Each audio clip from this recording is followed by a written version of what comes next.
Hello and welcome. A very good evening to everyone who's watching us live on YouTube as well as on LinkedIn. So, whichever part of the globe you are in, good evening, everyone. I'm Vikram. Along with me is definitely a guest whom I will introduce very, very shortly. But a warm welcome to each one of you who have joined us live for the YouTube as well as the LinkedIn Live, the Curious Mind series podcast. Even though it's a small number, it's still relevant and important that we at the Curious Mind series are having our 20th episode today, and it couldn't have been more special than having a very dear friend of mine as a guest speaker. So, everyone, let's welcome Pushkar Deshpande tonight with a big round of applause. Thank you, Pushkar, for joining in. Hi Vikram, good evening to you. Thank you for having me on your show, and very big congratulations on your 20th series, 20th episode of your series. It's very good to be here. It's my privilege. Thank you. Thank you. I mean, we can continue praising each other, but I will move on because there is a live audience who's listening to us and they would be more keen to know what is the meat, what is the content, what are we going to do on this episode, which is where we are going to just simply cover the life's musings of a chief engineer of a very large cargo vessel. So I'm going to go into the details, everyone. But before that, our friendship, Pushkar and my friendship, yes, today we are two friends speaking. Our friendship goes back now to almost a couple of decades. Did you imagine, Pushkar, that one day we would be sitting virtually, you in India right now, me in Malaysia right now, over a live podcast, and you being my guest speaker, sharing your journey as a chief engineer of a large cargo ship? I never imagined this day would happen, but it's glad it has happened.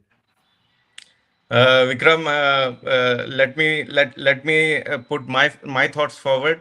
I think if I had to go over my life's musings, I think it would be no other person more suited than yourself. Yes, we are live today, and we are being watched by. I can see there's a lot of people online. This is new, but if I had to share something personal, I think you'd be the best person to share it with, given our decades long friendship. Thank you. Humbled, honored, everything. Thank you for willing to come on the podcast, sharing your journey in a candid. And I must admit, it is going to be a very engaging conversation over the next 1 hour.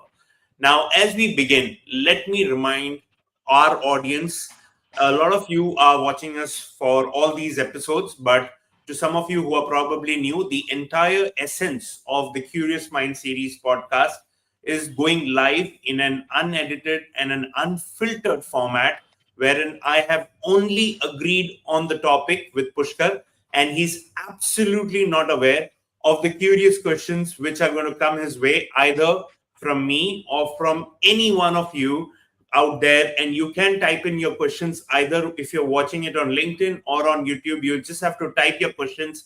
They will pop over to me right here on the comment section and I will pop them up right here in front of you on the screen live. So just feel free to ask. He doesn't know what is coming his way, either from me or from you. Therefore, all his responses are purely going to be based on his experience, his wisdom, his knowledge, and his overall expertise he has gained over the years. Are you ready for this, Pushkar? You didn't see this coming. I didn't see this coming. Let's see how it goes. Okay, all the very best. Now, when I utter the word merchant navy, or a Captain Phillips movie, I'm sure each one of you in the audience, a common person, experiences a vast range of emotions, right from oh, what an awesome career, opportunity to travel the globe, getting handsomely rewarded monetarily, and we'll come to that, ability to lead and manage a large ship and its people, and much more. As well as on the other side of the spectrum, it's also being away from your family for a longer period of time, running a risk of your own life, probably being attacked by pirates, probably being lonely on sea, and much more. All this comes to us. So when you read it online, you can go out there, you can see Pushkar's. distinguished career graph, as we have all these curious things in our mind of what it is to be in merchant navy. Now, before we go and start asking him these questions, um, I must share some of Pushkar's background. Pushkar, in his own words, is a dynamic and a forward thinking professional with over 22 years of distinguished seagoing experience, serving as a chief engineer on board a very large LPG vessels. He is renowned for his pioneering role in the commissioning and testing of one of its first dual fuel engines on LPG ships. This is something I don't understand, but I'm just reading technically. An achievement that highlights his commitment to technical excellence and sustainable innovation. A graduate in marine engineering from none other than BITS Pilani, Pushkar complements his operational leadership with a certification as an independent director from IICA. This robust foundation enables him to contribute confidently at the board level, currently as the chairman of the member committee of the Marriott Vacation Club, which he drives strategic decision making and high impact stakeholder engagement. Donning various hats. So this is just one part of it. Donning various other hats during his spare time. Pushkar is also a founder and entrepreneur running businesses across diverse domains from food and blast freezing to drop shipping and retail. His ventures have honed expertise in risk management, asset management, sustainability, and environmental protection, making him a sought after advisor for complex operational and governance challenges. Known for being young, yes, he is very young, no doubts about it, and dedicated with extensive hands on experience, Pushkar's pragmatic leadership and innovative mindset empower teams to deliver robust results. He stands out as a rising voice in the corporate governance space and championing for transformation progress in the maritime and business sectors. I will try to keep this as brief as possible, but that's a little of all what you have done so far, Pushkar, in your life. That's far too much praise, Vikram. But thank you for touching upon all my ventures. Deservedly so. Okay, now we're pretty much into the heat of action, and I'm going to dive in straight into the questions. I have a few questions lined up, and while I start shooting them, again, a request to our audience, whether you have your thoughts, you have your comments, you have your appreciation, you have your curious questions, anything, whether you're watching us live on LinkedIn or you're watching us live on YouTube, just go out there, type it in. We will pop it up right here for you. I can't see. We just to let you all know, we can't see who's the audience. So we just know the number which we can see on screen. We don't know who's the audience. So please, if you're right there, you want to share a word, a comment, anything, just type it there. It'll come here and I'll pop it up here for everyone. So let's start with a very, very simple and a basic warm-up question. I have known you for so many years, Pushkar. And interestingly, I never asked you this question. And when I started writing this, this was the first question which came to my mind. Why did you, because those time when we were teenage or probably college days, I never thought of asking you this. Why did you choose merchant navy as a career option, or was it purely luck by chance? No, no, no. It was not luck at all. Um, I decided to get into the Navy as early as I was as in ninth standard. The reason I wanted to get in the Navy was uh, I wanted to get away from home. I wanted to get away from the comforts of home. I was seeking that adventure. I wanted to make a name for myself. I wanted to be outside of my comfort zone. I wanted to do something which required, more than just brilliance, more than just academic excellence. I wanted something to do which required courage, excellence, something where you are not cocooned in your family. However, I must say that the merchant navy part came much later.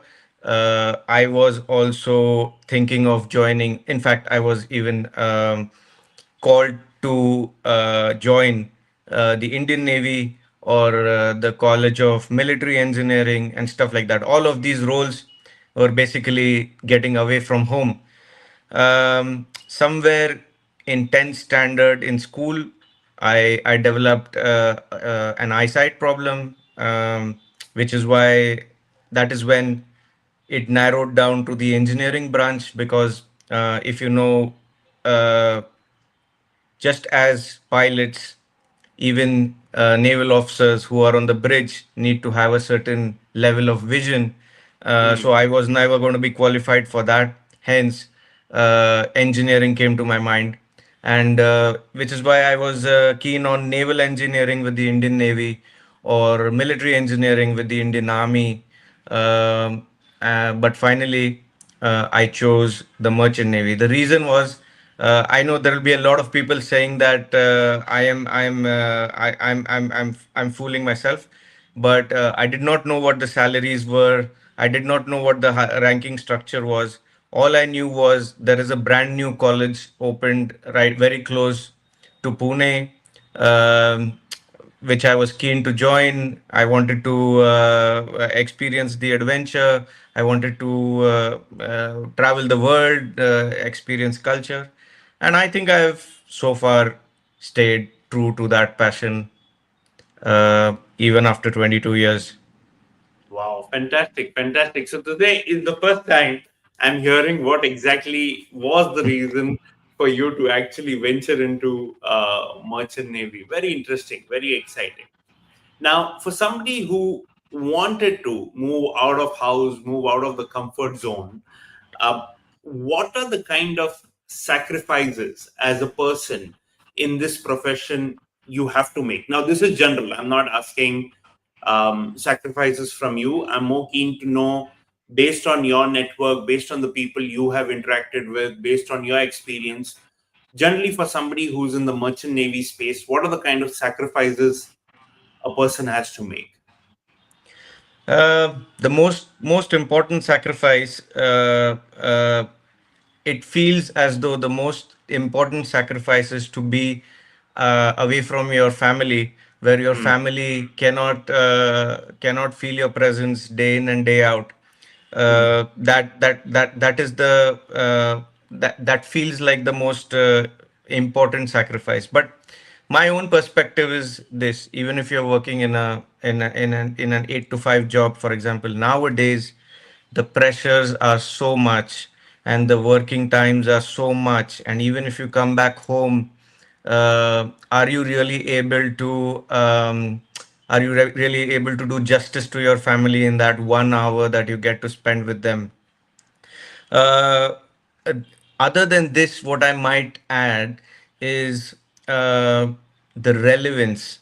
When you are here, for example, you have your favorite coffee shop, and you go there every morning, or every second day, or every third day, or maybe a couple of times a week, and this Hmm. guy slowly starts to recognize you. When you're away for months together, Hmm. people forget you. People have a short-term memory loss. So this is what I mean by relevance. For me, this is the most, or this is the biggest sacrifice that I have to make. I lose relevance when I'm away. Uh, However, uh, after being in this profession for so long, I can very confidently say that when I'm at home, I'm only at home. I'm never at work. I don't have any work professional commitments at those times. I am free to do things that I like, things that I cherish, things that I want to build, things that I want to explore. And over the years, I can confidently say that if given a choice, I'd still choose this profession, because this is what the profession has given me: time and resources. If how much of these resources I'm able to use in the Hmm. time that I've got is a different question. But despite all the sacrifices, I think it has been well worth to receive the time that I get at home, without any disturbances, and the resources. Okay, okay. Very interesting you said that. Very interesting you said that, which kind of hit the chord with me was the relevance part of it, because I have been, at least prior to the marriage phase of yours, I have been accustomed to experience the fact that you will be away for months and then you will come back, and then you kind of, obviously it is a very human tendency, human psychology to kind of, the person is not in front of you, is not in near vision, you tend to forget the person. When the person comes back, the person comes back with full of energy, and you are like, oh, I'm carrying on with my life, I'm carrying on with my work. And we will kind of dwell upon it a little more in detail. We're just kind of still warming up as far as this podcast is concerned. Now, tell me, Pushkar, for somebody, you said why in ninth standard you decided that you wanted to kind of take up a challenging career, which was great. Now, if in today's world, and this is a question relevant now, if a 15-year-old kid is keen to pursue a career as a chief engineer over a period of time, something very similar to yours, what should be his next steps? If you can help elaborate just in a very point form, that if I am a 15-year-old, what should I do? Where should I go? How should I pursue? Whatever you can share. Um, yeah, sure. This is interesting. So, in our country, there are some 11 ways, if I'm not wrong, that you can get into being a marine engineer. Right. Uh, the most common way is to get into marine engineering after your 12th standard. um, that will it's a 4-year course. There are some internships. This is what I have done. I've done it from Tolani Maritime Institute, which is in Chakan. It's a premier institute. And there are several other institutes in the country that offer marine engineering. The name of the degree varies, but the essence is that it has to be a 3-year or a 4-year marine engineering course. People can also do mechanical engineering, which we call graduate mechanical engineers, and then there is a conversion course from GME to a marine engineer. That is also possible. There are some alternate training schemes also available that you can do, where you do not get a full-fledged degree but a diploma. And um, and as you progress in your career, there will be a different path you have to take for certifications. In our profession, growth is not only by time, which we And call C time. It's not only by time, it is also through competencies, which means that every stage we are bound to appear in exams, clear these exams. Only then we are eligible for promotions and so on and so forth. So, depending on which course you choose to do your marine engineering in, will decide how many exams you would have to appear in your career in the future. Um, there is a lot of courses also abroad. Of course, shipping is a very regulated industry. Hence, hypothetically, all the level of training across all countries needs to be uniform, because it's a global profession, right? You can't correct. have a foreign captain coming to your country who is substandard in knowledge, or a ship's crew who is substandard in knowledge than to your own country. So hence, it's a very regulated profession, industry. All hypothetically, whether you do it from India, whether you do it from UK, whether you do it from Australia, your level of knowledge should remain the same. Same. There are many more ways to get inside the merchant navy. Indian navy officers or even junior officers can get into the merchant navy after they finish their uh, commissioned duties. uh, i'm not I'm not getting into a lot of details, because uh, it's really, there are 11 or even more ways to get inside the merchant navy. But okay, that's great. Thank you so much. So all the people who are newbies who are wannabes in the space of wanting to get into the merchant navy, I think this little insight from Pushkar will definitely help guide you. You can also reach out to Pushkar either on LinkedIn or as a channel, and ask any other questions you might have in specifically in terms of how to kind of enhance your career or get into a career of merchant navy. Now, you did touch upon this aspect, Pushkar, around the fact that you have to study. It is not based only on sea time, it is also based on competitive exams. And again, if my memory goes well, I have seen you many times in the past, many years back, wherein you've said, I'm busy with my studies, I have to give this exam, I have to cross this hurdle. Now, can you just elaborate a little more for a common person like us? What are these exams? Why are they so tough? Why are they so important in your profession specifically? And if you don't do that, what is the pitfall? So I'm also very keen to know, curious to know that, not, I'm sure everybody doesn't cross all these hurdles. Some of them probably don't do it for various reasons than one. So if you don't do it, then what is the pitfall of it? Where do you stand? Okay, so Vikram, let me give you an analogy.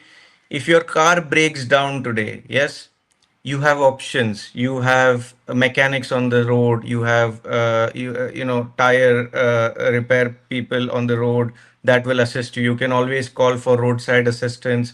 You can call for help from your friends or family, whatsoever. So on a ship, it's not this way. Something breaks down on a ship. Something goes wrong. You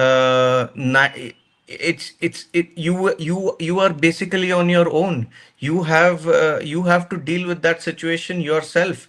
And this is a situation not only of millions and millions of dollars of cargo and property. It's also a situation where our lives are at stake, Yeah. which is why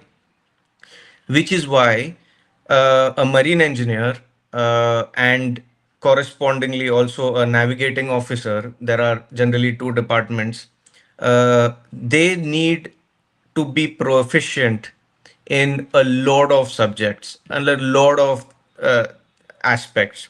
It is not Okay. only one aspect, it is not only engineering, or it is not only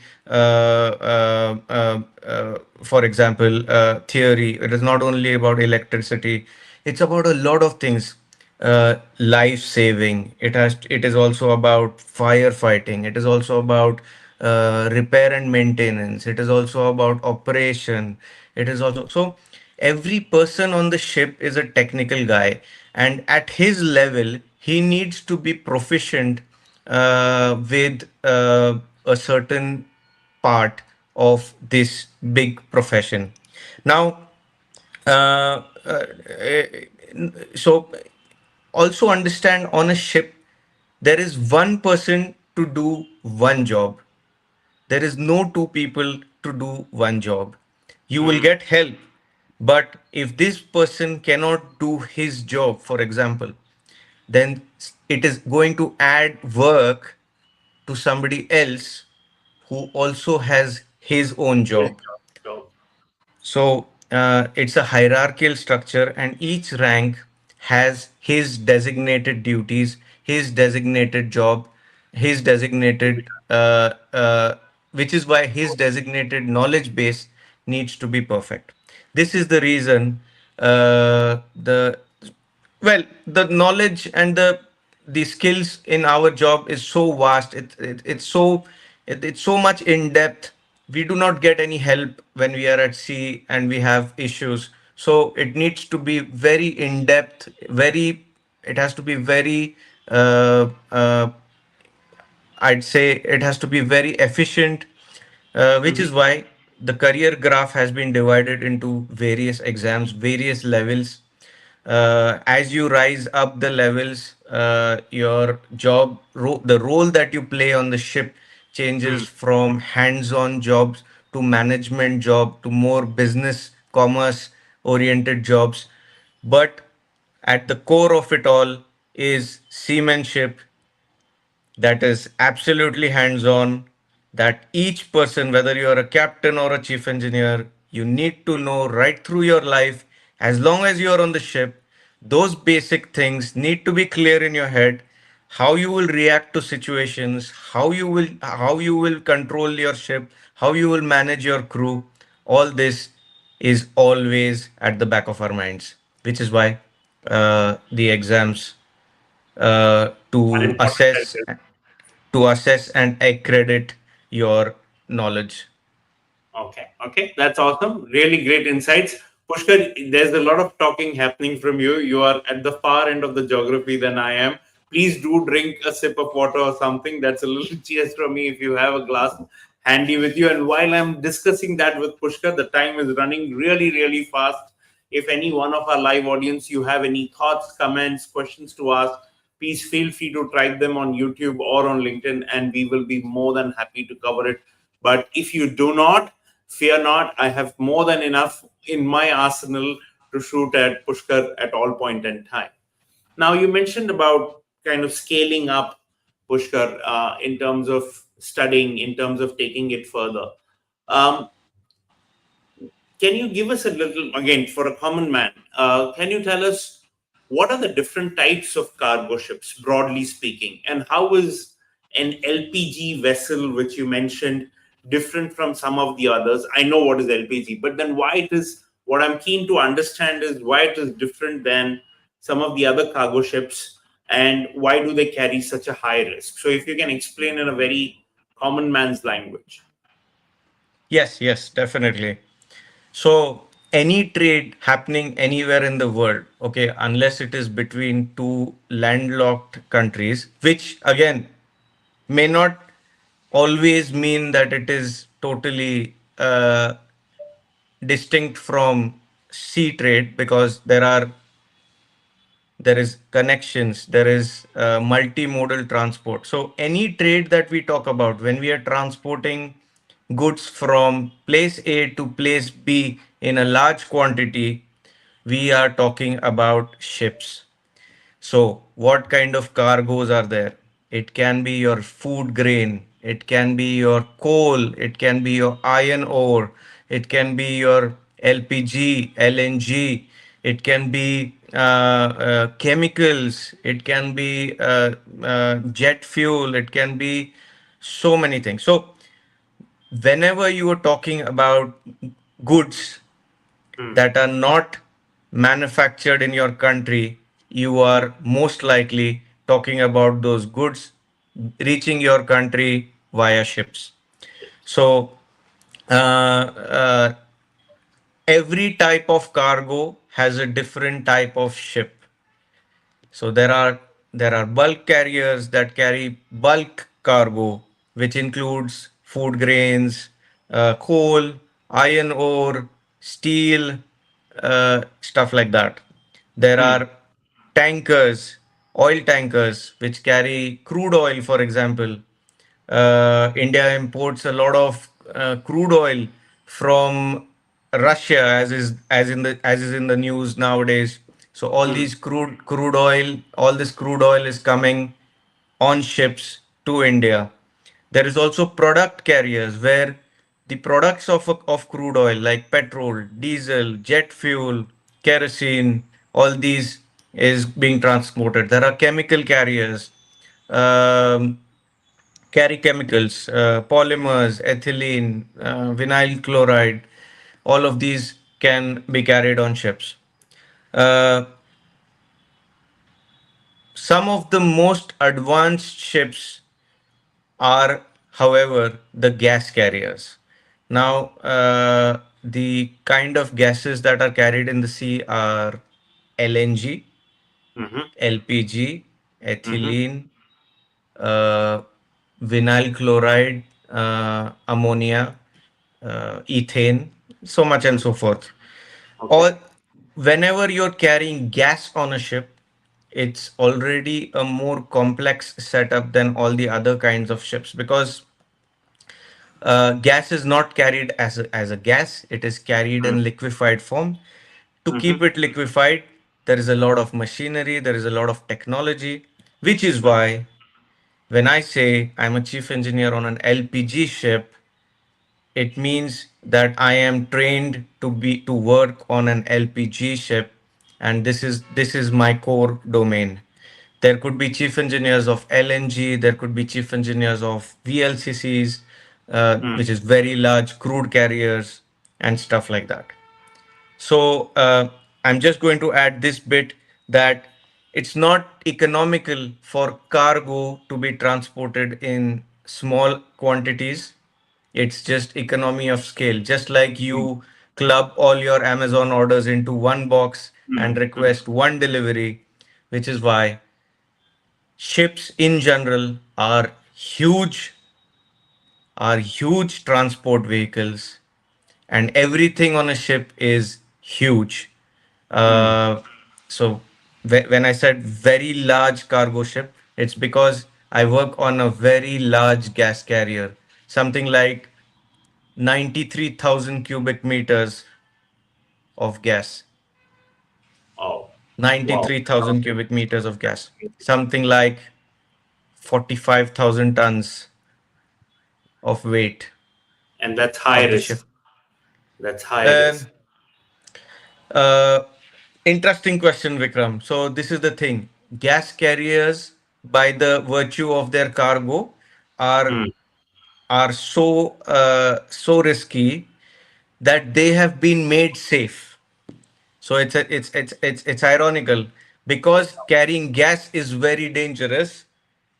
They have been designed to be very safe.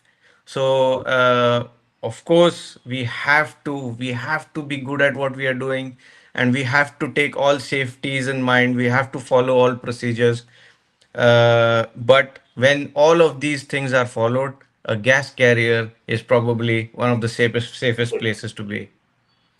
It's very interesting and ironical you say that. My previous podcast was with a pilot uh, who flies in the skies, and he also said the same thing, that unfortunately what happened in India in terms of that particular plane, but then flying itself is very safe. And you're also saying something which is high risk also comes with high safety standards.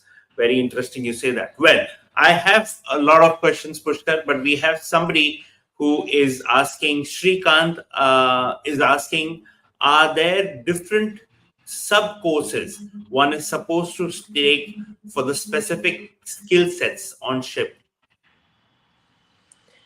Yes, yes. Shrikant has asked a very relevant question. Uh, Broadly, I can say yes, there are different roles on a ship.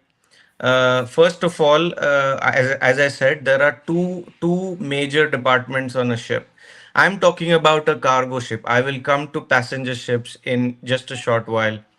Um, so there is the navigating department that looks after navigation and cargo, and there is the engineering department that looks after the operation and maintenance of machinery. So each of these departments have different education. They have a different course. There are some common aspects. For example, safety is a common subject for both the departments. But otherwise, they are taught all the aspects of navigation, and engineers are taught all the aspects of engineering. Apart from that, there is also the division between officers and ratings.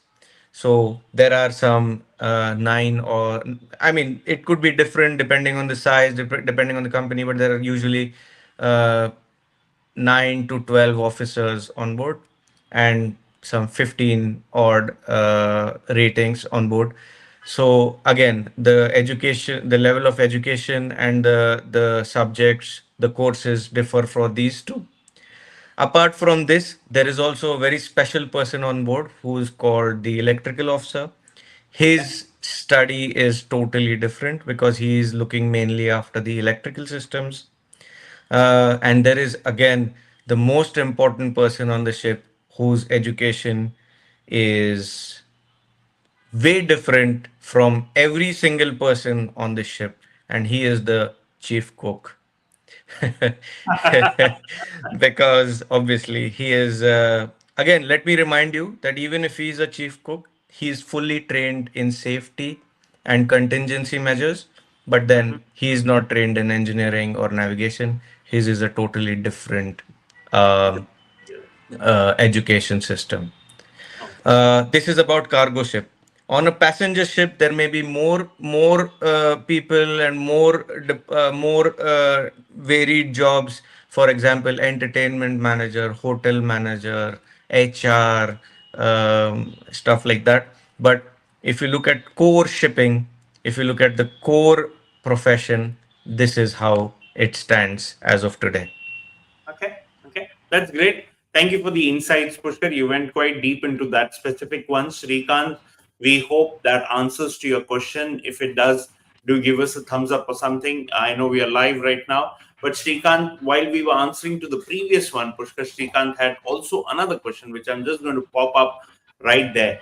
Was there any time crisis that you recall of? Anything you would like to share? This was also one of my questions, which I was going to ask. So I'm glad, Shrikant, you did that. Was there any time crisis you can recall of? Yes, yes. Crisis, challenges, these are all. When I look back upon them now, they seem like adventures, but in the middle of them, uh, it You don't doesn't feel really like seem so. You do feel the wrath of the situation overbear you at times. So, anyway, I've in 22 years of shipping, I've been through a lot of storms, rough seas, breakdowns at sea, where our ship has been stranded. We had to carry out emergency repairs. There have been fires. Uh, um, uh, being out of the industry, Vikram, I can tell you this confidently. The worst possible situation on a ship is not a rough seas, it is not being in a storm, because ships are built strong enough to whether that. withstand these factors.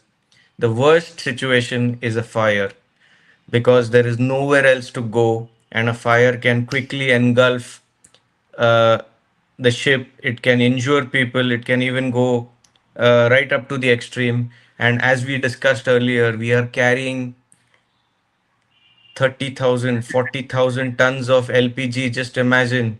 So I don't imagine. uh, I have been in those kind of situations as well.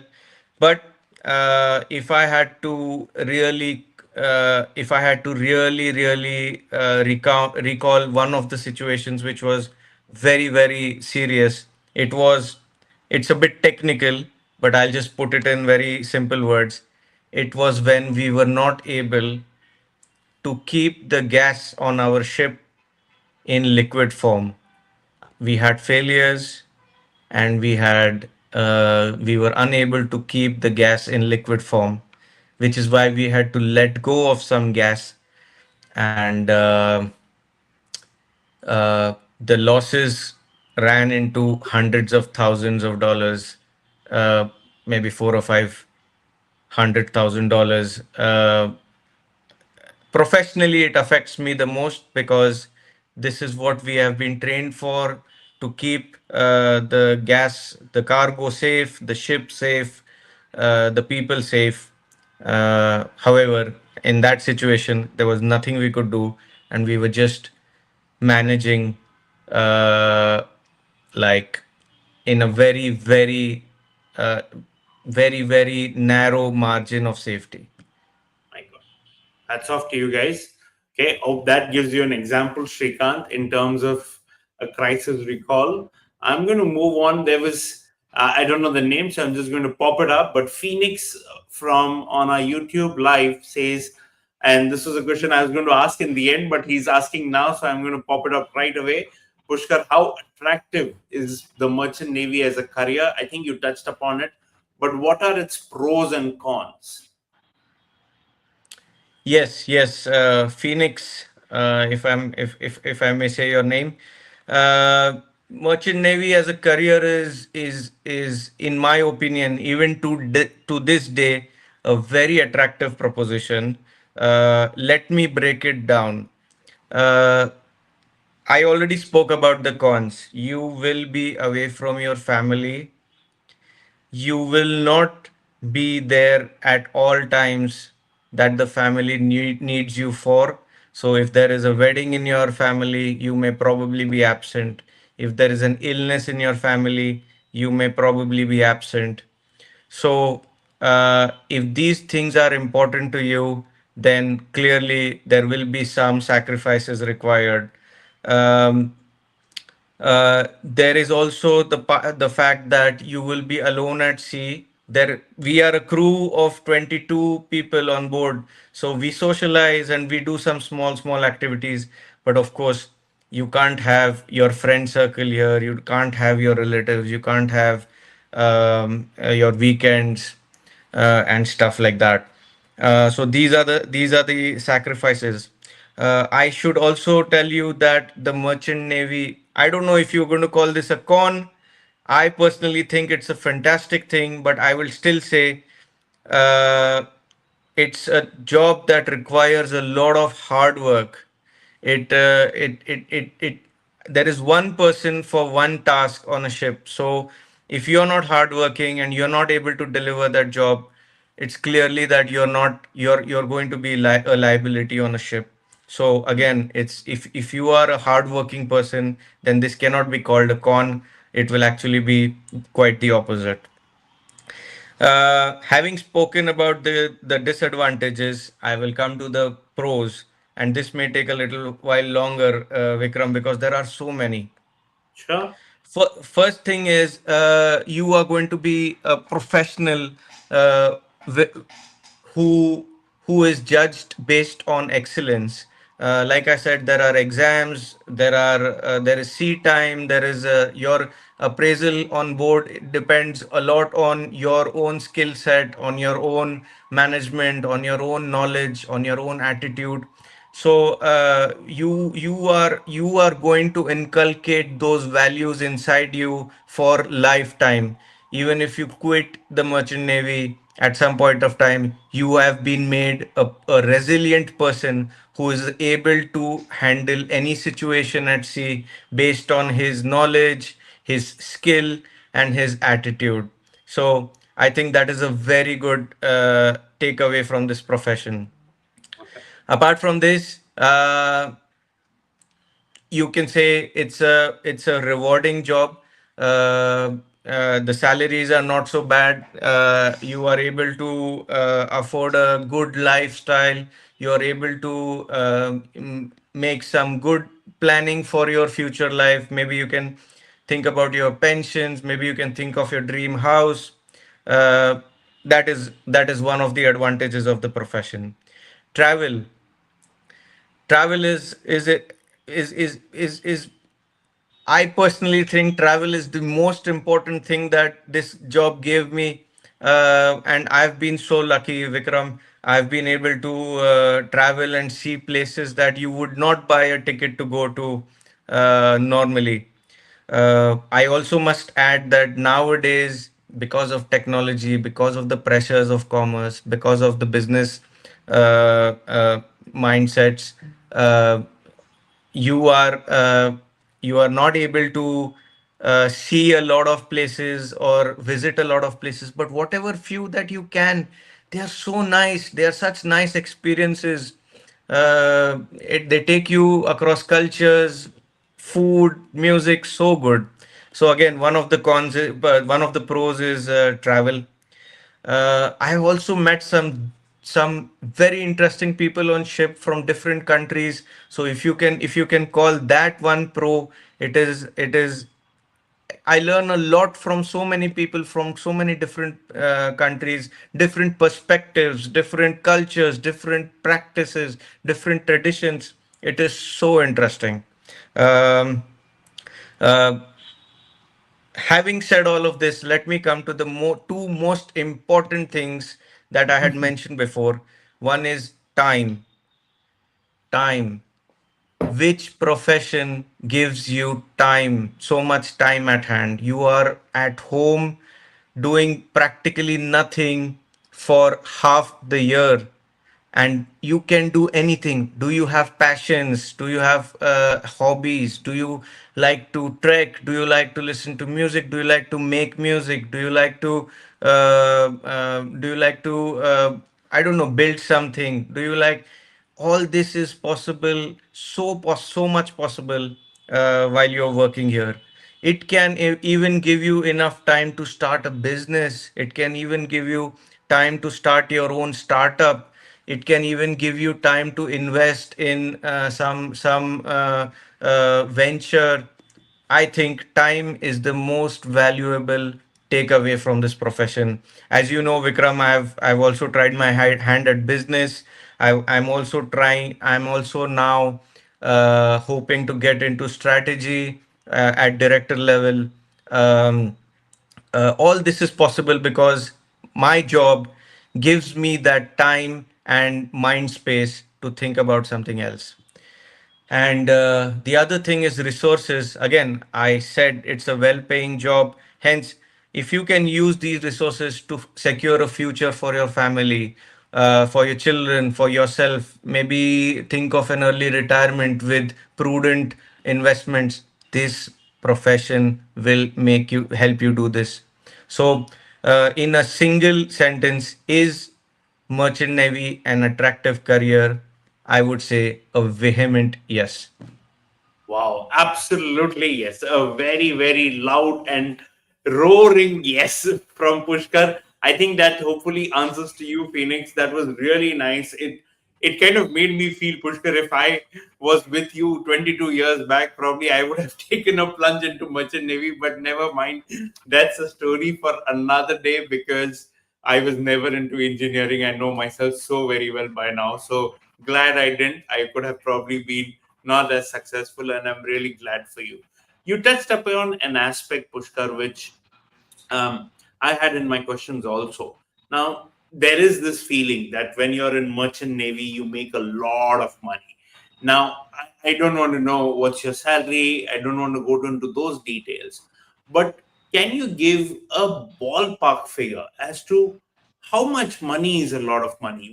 Can you share an aspirational figure, whether it is in US dollars or whether it is in any currency where, where you I know you mentioned that you can probably take early retirement, which in itself says a lot. You can invest into other things, but just a ballpark figure, if you can share, that it is genuinely a lot of money you make.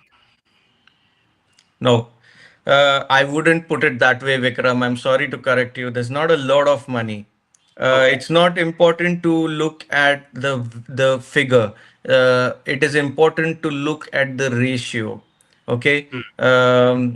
Suppose let's take an example. Okay, I can even say this in today's day and time. You are able to get this money out of an IT job or a Okay. finance job. You are able to do it, or with prudent investments you are able to get this kind of money. But the question is, and going back to what I said, will you have time to enjoy that money, and how much effort, okay, will you have to put in to Put get in. that kind of money onshore? Hmm. So I totally understand the question here. It does feel like we are receiving a lot of compensation. This is primarily to compensate us for the sacrifice, for not being at home, for the physical and mental endurance that we are doing at sea. So this money is not for nothing.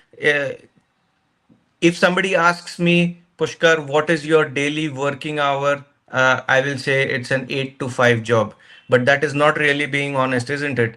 It's an 8 to 5 job as long as everything is working, as long as everything is going smoothly.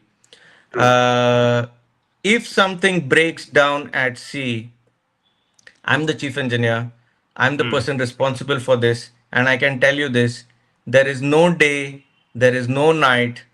We will work till we have the ship completely safe and completely operational. these situations do come. So this is what the money is for. But coming back to your question, um, what is the ballpark figure? Okay, so if you start if you complete your engineering and you do your initial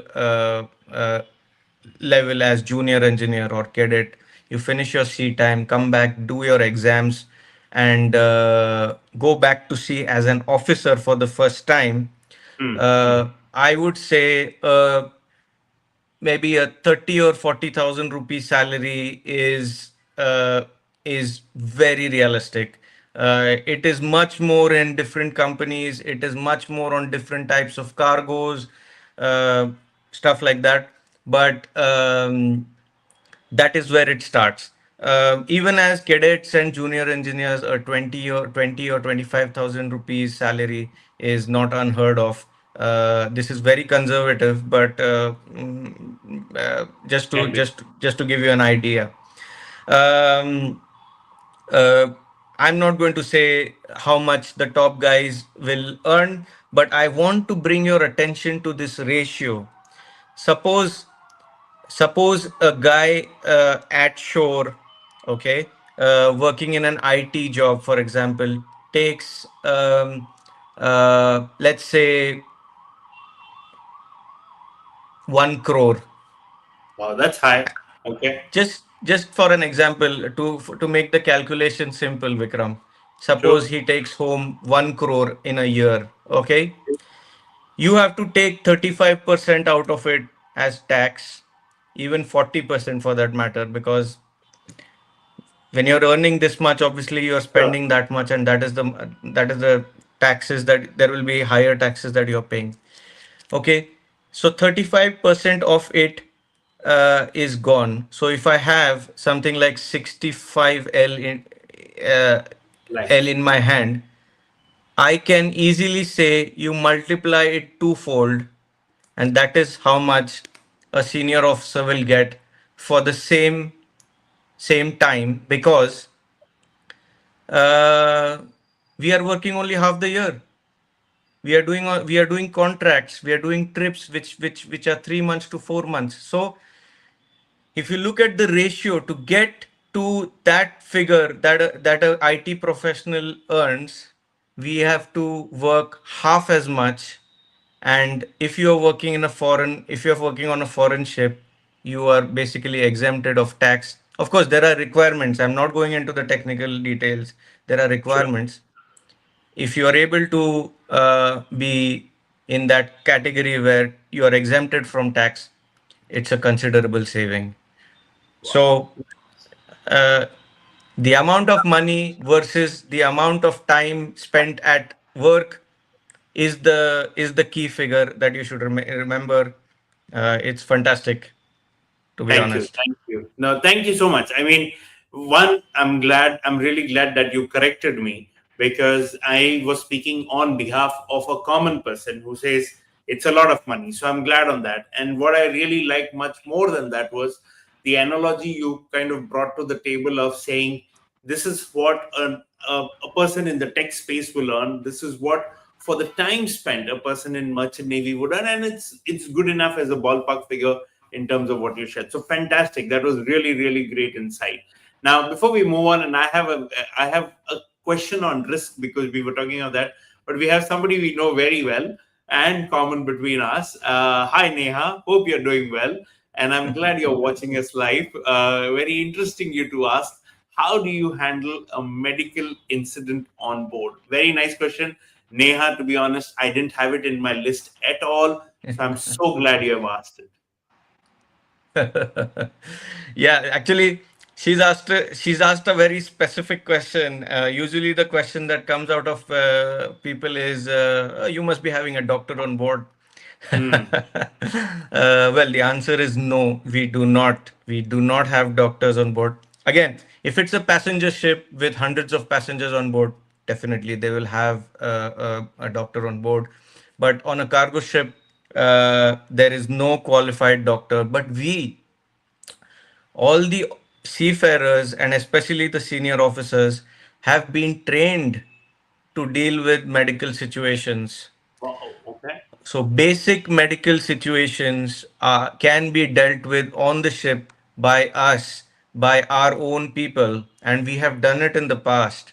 I have been through some serious injuries in my stupid days, but I have been attended to by my senior officers, and likewise, I have also attended some injuries, some illnesses on board when with my juniors. So we are trained to handle situations, medical situations on board.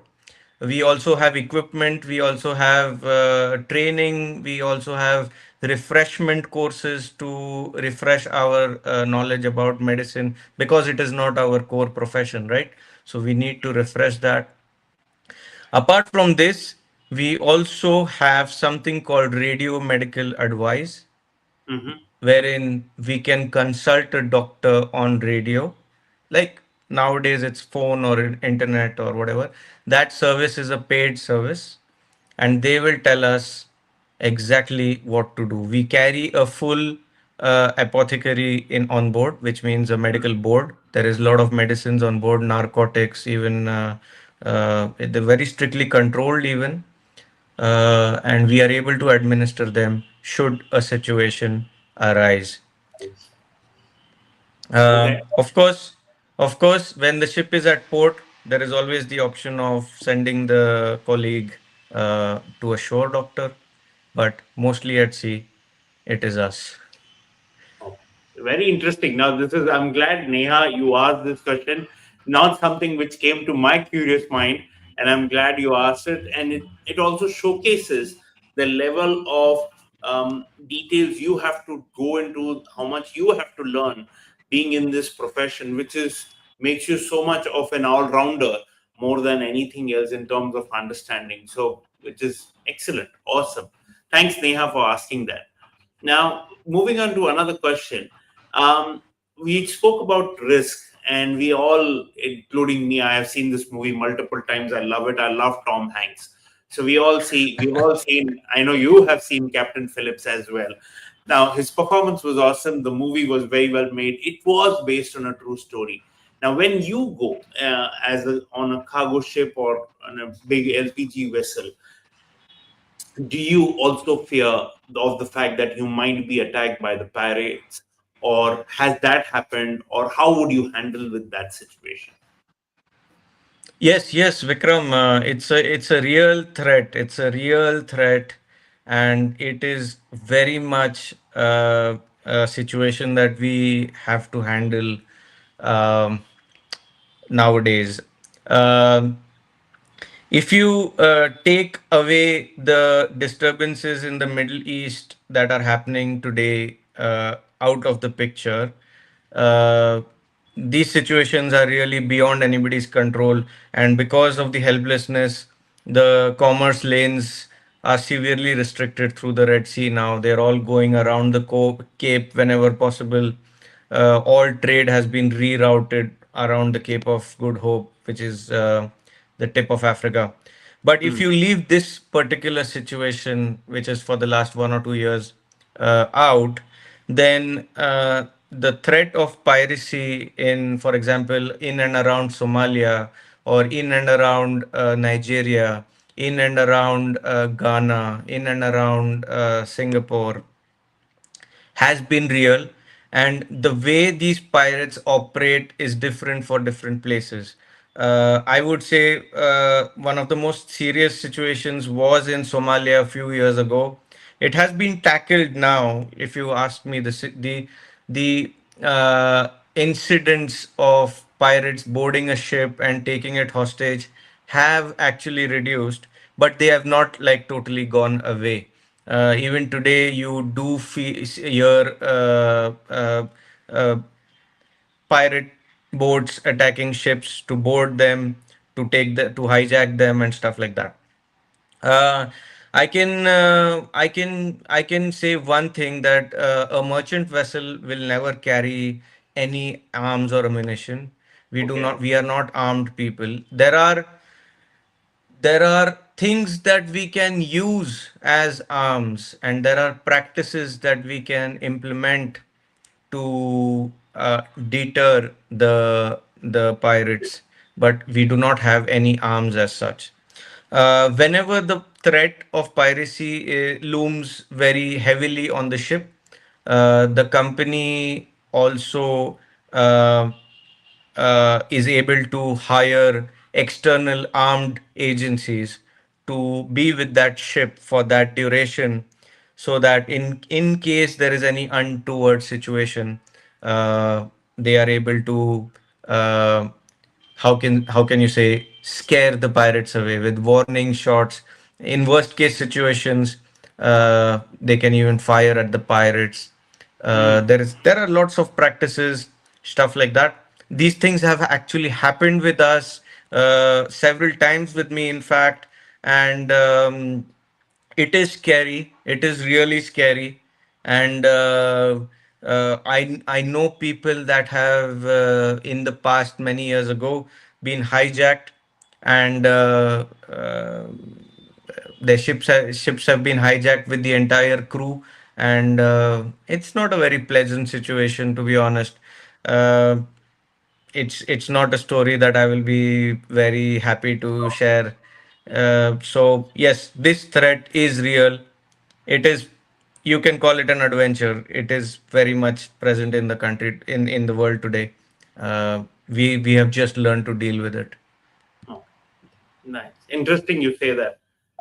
I'm conscious, Pushkar, while we are on it, and the discussion has been really engaging. We are on the hour. I still have a few more questions, and I don't want to leave you away without asking those questions. So, if you are okay, we will stretch it for another 10 minutes or so, if that is fine with you. I am most happy to be with you longer, Vikram. No problem at all. I'm glad. I'm glad. Now, I had another question, but before that, somebody who watches us live, probably all the episodes, somebody who's a great custodian of the Curious Mind series, Vignesh, he has a question for you. How do you manage yourself mentally and emotionally when away at sea? It's a fantastic question, Vignesh. Again, something which I didn't have in my list of questions, so I'm glad you asked that. Oh, it is a fantastic question. I'm so happy somebody has asked this, because just like piracy is a real threat, mental health and issues with mental health is a real threat. It is very much present. I have been through this myself. When I have there have been incidents on other ships where even situations deteriorated much farther, and it wasn't pleasant at all. Luckily, in my case, uh, we were able to salvage the situation, uh, but we've had ill seafarers, ill colleagues, people who are depressed, people who are mentally, how to say, fragile, uh, emotionally distraught. There are situations like this all the time. It's quite natural. You're away from family. You're in a Yes. high stress profession. Um, there is no holiday on a ship, Vikram. So you are Yes. working day in, day out, every single day. So mental health is an issue that, even though previously it may not have been so carefully thought of, nowadays it's an issue that most employers are looking at very seriously. Um, uh, on the part of the employer, the owner of the ship or the manager of the ship, we have a lot of avenues on board. We have some sports, not all sports. We have uh, basketball, table tennis, sometimes carom, chess, stuff like that. We have a gym, and all these things are required by law. So the Okay. governments understand that seafarers need to be taken care of. For them to handle the ship safely, their mental health is a priority. Hence, um, uh, gymnasiums and sports equipment is mandatory by law. There is also a food program where the health of the physical health of the seafarers is taken into account. You will appreciate that if the food is not good enough, everybody is a mental patient on board. Everybody will lose their mental health, which is why I say a chief cook's job is probably one of the most critical jobs on the ship. We also have subscriptions to movies. We also have books to read on board. What we don't really have is time, and that is how most of my colleagues are today handling their mental health. To be busy, to be good at their job, to be well read, to be well, to be progressing their knowledge, using all resources to up their game in the job. This is also, engaging them mentally. Having said that, me being a senior officer on board, uh, in fact, senior most as of today, um, we encourage the junior staff to engage. We have engaging conversations. We have sports, we have events, we have parties, we have, there is a budget for parties for special occasions like Diwali, Christmas, New Year.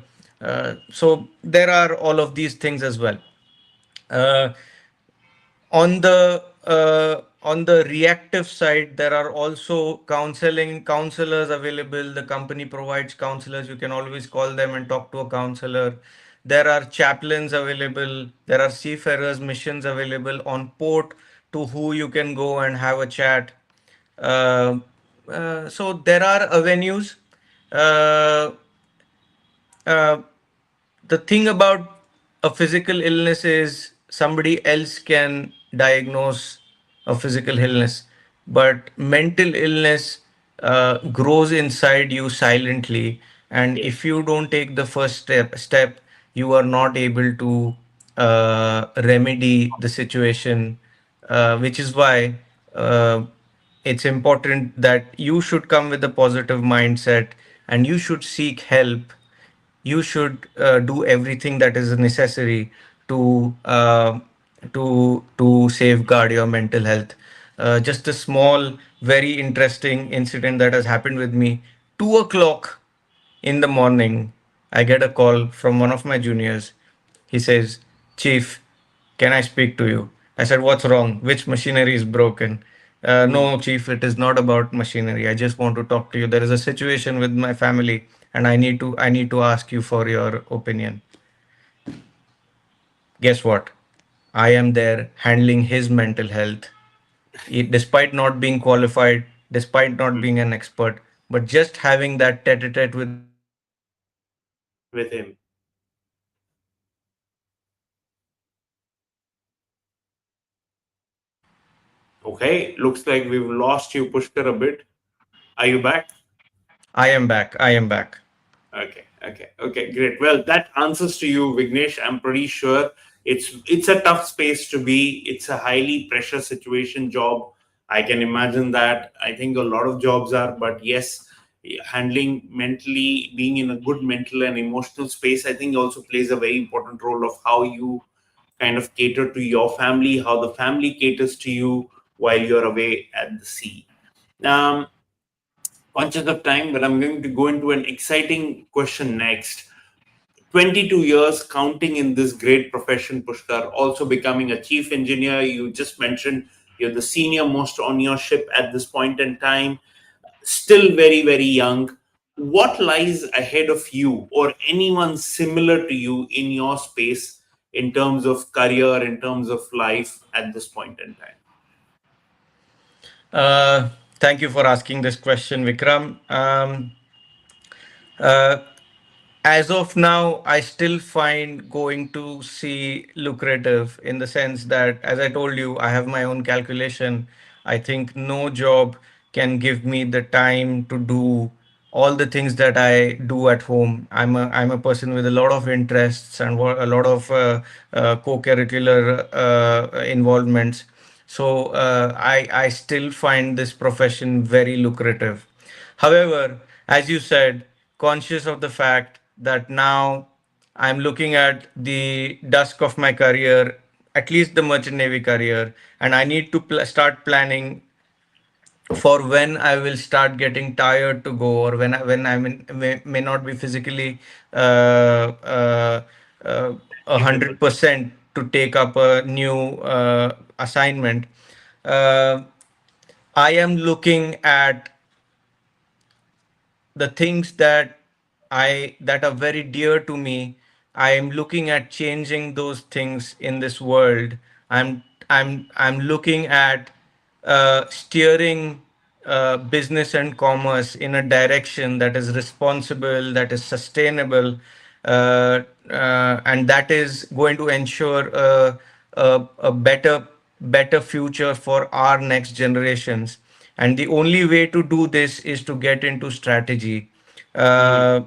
A chief engineer and a captain on a merchant navy ship is able to steer their ship, but I am very keen on steering the industry, and which is why I'm looking at board level jobs, board level roles.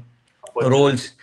As an independent director, I'm already qualified to be an independent director, and I'm looking very hard at positions that will help me take uh, sustainability, governance, environment, all of these things forward.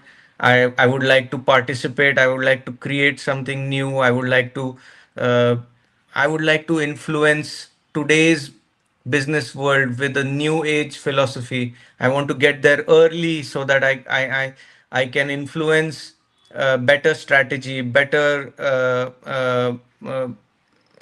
planning uh, to benefit the society as a whole. In the same note, I'm also at same note, and probably the same with the same intention.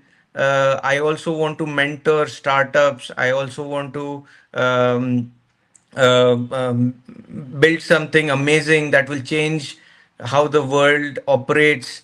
I'm ambitious that way, and because of the time and resources that I have gained from career as a chief engineer, I am able to explore this. I don't know as of now how successful I should be, but I am giving it my best at the moment. I hope that answers your question, Vikram. Well, it does. It does. And as the old saying goes, when you are ambitious and you're willing to do things, there is a vast sea, there's a vast ocean right in front of you. And nobody better than you who would understand that, because you see it pretty much more often than I do. I have never been on sea as much as you have been, very, very rarely. So, very interesting you share those thoughts. My last question to you on this, and we still have a quick rapid fire round. But my last question to you, while though we had a lot more questions to ask, is looking back at your, because this was life's musings, right? So looking back at your life journey, which kind of is, I would say, probably at a halfway stage, definitely not ended yet. What are your top three moments as a seagoing adventurer? I would mention adventurer because it definitely is an adventure. Top three moments, if you can say very quickly, these are my top three moments across these years. Uh, what a difficult question, Vikram, because There are many. clearly there are so many. There are so many, but I can tell you the most recent one was. Uh, as I said, I had the privilege of taking out of the shipyard uh, one of the first ships running on dual fuel. To break it down simply, the ship carries LPG as cargo, and it is using the same LPG to run its engine. And because gas is emission free, it's a green ship. So much to say. There was a lot of technology on this ship that made it green. In fact, I can promise you, on a lighter note, there was no smoke coming out of the funnel. There were only flowers and leaves. Is Nice, something interesting. is something that we joke among ourselves.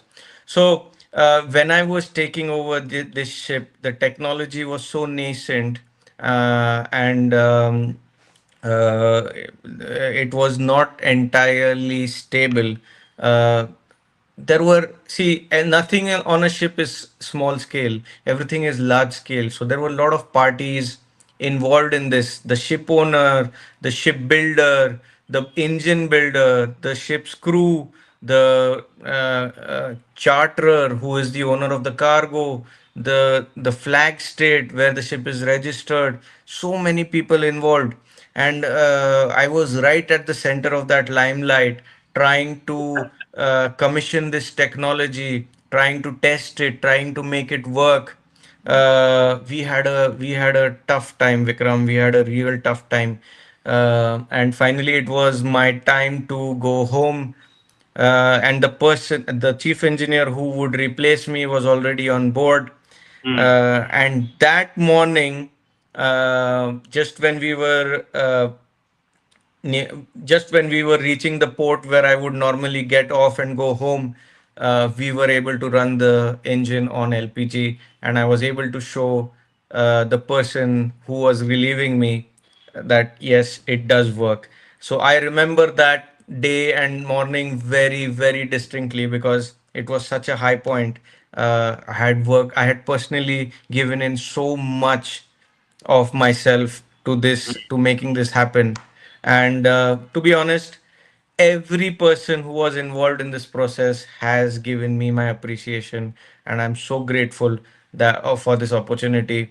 So this was one of my top moments professionally. It has been excellent. Okay. Then there have been bad situations on board that we have rectified. There have been excellent management of operations. There have been very critical time-bound exercises that have been done. So yes, I may probably not be able to give you three, but there have been so many situations when we have come out of bad oceans. Uh,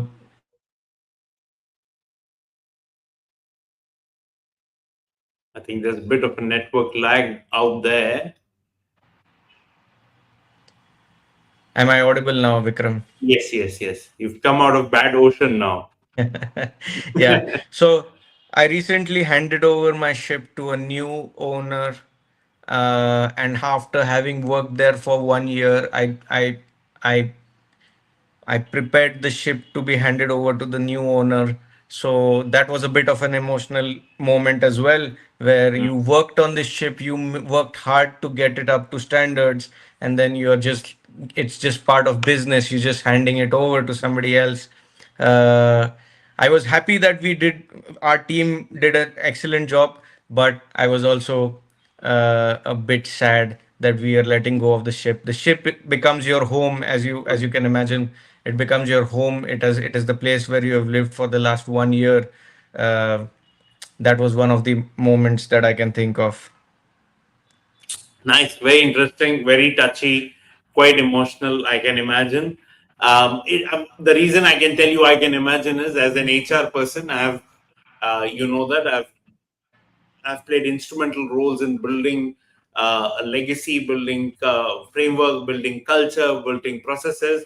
So I can imagine how you feel when you have to kind of just let it go and give it to somebody else to say, I have done all the hard work. Now you take it up and then you run with it, kind of thing. So I can relate to you quite well from that particular perspective.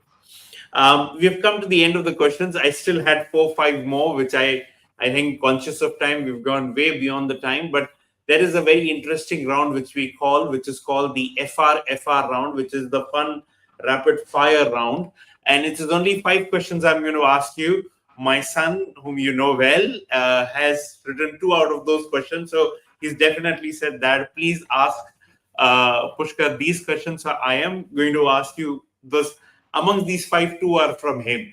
And this is just a little on a lighter note, little on a fun note to end the podcast, more than anything else. And also to your friends, to your colleagues, to people in your network who probably haven't had a chance to know this much about you. Probably they will come to know. Don't worry, nothing of that is controversial. It's just fun. So just go out there and answer. The first one, you have traveled the entire world pretty much so, to whatever I've known of you. Which is your most top rated destination and why? One. You can only choose one. This will have to be a port called Tornio Okay. in Finland. Okay. It's a very beautiful place. What is more is on one day you can have a warm temperature, Hmm. and on the next day you can have warm temperature like 5 degrees or 10 degrees, and the next day you can have minus 25 degrees. This interests me because it's full of snow. So Tornio. Okay. I'm probably going to Google it after the podcast is over and check it out. At least check some of the photos, definitely. I know you're a foodie. I know you love experimenting on food. Which is the wildest dish you've experimented till date? And if you can share. That will have to be snake. Wow. Really? Snake. Although I must admit it was not eaten as snake. I imagined it to be something else. I ate it, and then in the conversation which I like to have with the people who were Mhm. serving it, I figured that it was snake. But it was yummy all the same. So snake it is in uh, Taiwan. In Taiwan. I was just going to ask you which location, which part of the globe was that one. Okay, very interesting place. So you've gone from Tornio, Finland to Taiwan, and much more. I'm going to ask you the third question, which is one thing about Pushkar most people don't know yet. Probably not me also. I don't know about that. But one thing about you, which a lot of people in your network probably don't know about you, it's kind of a hidden secret till date. Okay, this is a tough one. Um, uh, I'm usually wearing my heart on my sleeve, so most people know me well. But looking at the way I like to live my style, I mean my lifestyle, the way I like to carry myself around, most people would think I'm very flamboyant and I'm very boisterous. I forgive them because it does seem that way. But actually, what I really am is somebody who wants to, who just wants to make a difference. uh, I'm not going to give myself kind adjectives like humble or caring, but I'm just somebody who wants to set a yardstick, a goal for others. I want to make a difference, be different than what people usually see in a person. That is who I really am. I will never like to do anything that is The norm, usual which is the or norm. ordinary. I will always aim to do something extraordinary. That is me. That is more important than how expensive or how much money my stuff costs. More important is it's unique. That is very important to me. Very interesting, very interesting. I can relate to that based on some of our past experiences, but I will park that for another day. Last two questions to go. Which is your favorite car and why? Now, this you know whom it is coming from. This you know whom it is coming from. Well, to any person who owns a car, his favorite car is his own. It's so clear. But no. Uh, One word answer. It is a Porsche 911 3GT. And why? Well, okay. Again, coming back to the question you asked me before,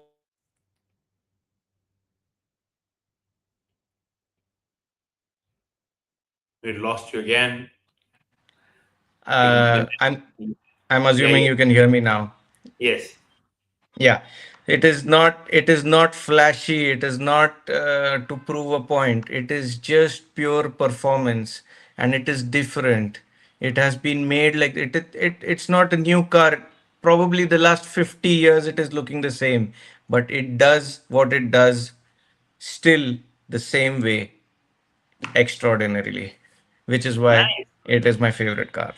That is why they say, no, which was that car manufacturer who said we don't go out there and we advertise? I think it was Lamborghini, if I'm not wrong, because our audience is not watching TV at this point in time. The extraordinary people are not watching TV. They are busy doing something much more meaningful in life than this. Correct, correct.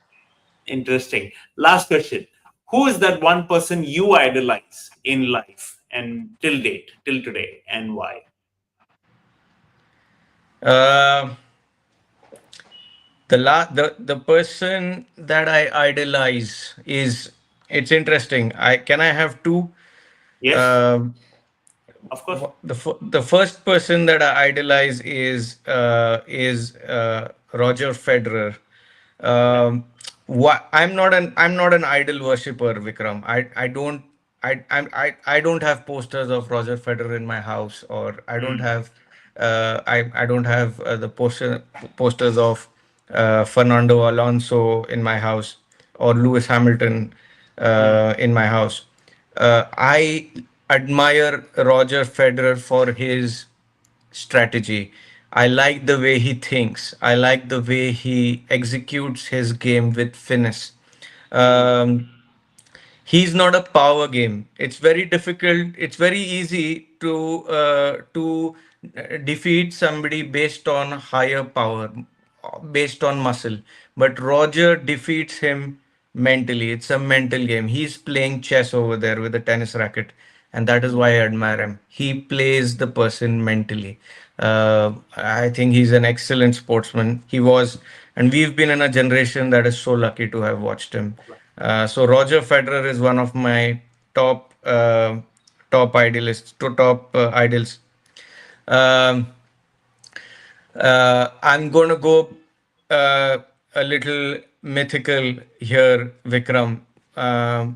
The one of the people that I idolize most is actually, it's not one person. It is a story. It's everybody knows the Mahabharata. Mahabharata is not a story of people. It's a story of instances where you had to make choices, and each person is making a difficult choice. Mm. So if you read these uh, this story in detail, you will know that each person had a difficult choice to make, and there was nothing like good or bad. There was always a middle path which that he had to take, where he could satisfy both the sides.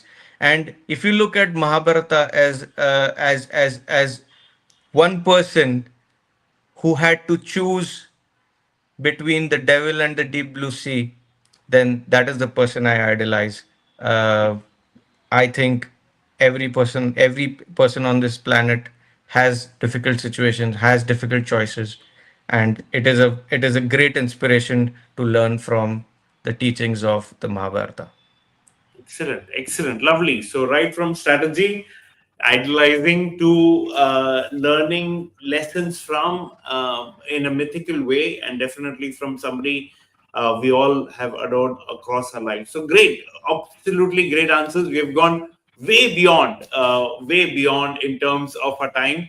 1.5 hour, but it was, I must say, for all the discussions we have had in life till date, I must mention, Pushkar, this was probably pretty much goes right up there in one of the most meaningful and engaging ones, even though virtually we are so far apart. So thank you so much. Thank you to all the audience. I can see some of you now dipping down. It's pretty late in the day for people in Malaysia, pretty late in the day. It's coming to dinner time in India. So thank you so much, Pushkar, for joining on this podcast, being yourself, being candid, sharing your thoughts, being vulnerable. I really, really appreciate. I would also like to thank all the audience who have heard us. Some of you engage with us online in a live format. So thank you so much. And we will be back soon with the next podcast. And before that, any parting thoughts from you, Pushkar? I just want to thank you, Vikram. You've been an excellent host. You've asked questions that were so relevant. It has been a privilege to be on your show. I've had a great time, and really, as you said, I couldn't see the time pass so quickly. So thank you once again. Thank you for those people who've heard us live. Um, all the best for your podcast, and I hope you do well in all your ventures as well. Thank you so much, Pushkar. Goodbye, everyone. Good night to everyone from our side, from both Pushkar and myself. And we will connect again very soon with the next podcast. Till then, good night, take care, and stay blessed. Thank you so much.